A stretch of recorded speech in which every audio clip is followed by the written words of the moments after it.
నిర్మల్ జిల్లా బాసర శ్రీ జ్ఞాన సరస్వతి క్షేత్రంలో దేవి శరన్నవరాత్రోత్సవాలు రెండవ రోజు అమ్మవారు బ్రహ్మచారిణి అవతారంలో భక్తులకు దర్శనమిస్తున్నారు. అమ్మవారికి ఆలయ వైదిక బృందం విశేష కుంకుమ పూజలను నిర్వహించి పులిహోర నైవేద్యంగా నివేదించారు. అధిక సంఖ్యలో విచ్చేసిన భక్తులకు ఎలాంటి ఇబ్బందులు కలగకుండా ఆలయ ఈవో విజయరామారావు ప్రత్యేక చర్యలు చేపట్టారు.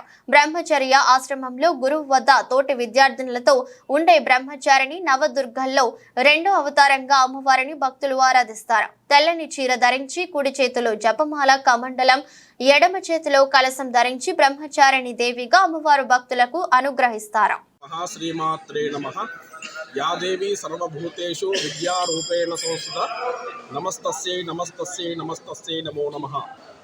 చదువుల తల్లి కొలువైన బాసరా క్షేత్రంలో శారదీయ శరన్నవరాత్రి ఉత్సవములు అత్యంత వైభవంగా ప్రారంభమయ్యాయి. అందులో భాగంగా ఈరోజు రెండవ రోజు అమ్మవారు బ్రహ్మచారి రూపంలో భక్తులకు దర్శనమిస్తున్నారు. ఈ రోజు కనుక అమ్మవారికి పూజించినట్టయితే, అమ్మవారిని స్మరించినట్టయితే మంచి విద్యాబుద్ధులు కలుగుతాయి. అదేవిధంగా అమ్మవారికి ఈరోజు పులిహోర నైవేద్యాన్ని చూపించి అమ్మవారికి నమస్కరించి ఓం శ్రీమాత్రే నమః అని అంటే కూడా చాలు, అమ్మవారి యొక్క సంపూర్ణ ఆశీర్వచనం కలుగుతుంది. ఈ క్షేత్రం లోపల అమ్మవారు నవరూపాల్లో దర్శనమిస్తారు. ఈ ఉత్సవాలు అశ్విని శుద్ధ ప్రతిపదం నుండి దశమి వరకు ఉత్సవాలు అత్యంత అంగరంగ వైభవంగా ఆలయం లోపల జరుపుబడతాయి. వైదిక కార్యక్రమాలు కూడా చాలా నియమనిష్టలతో జరుగుతాయి.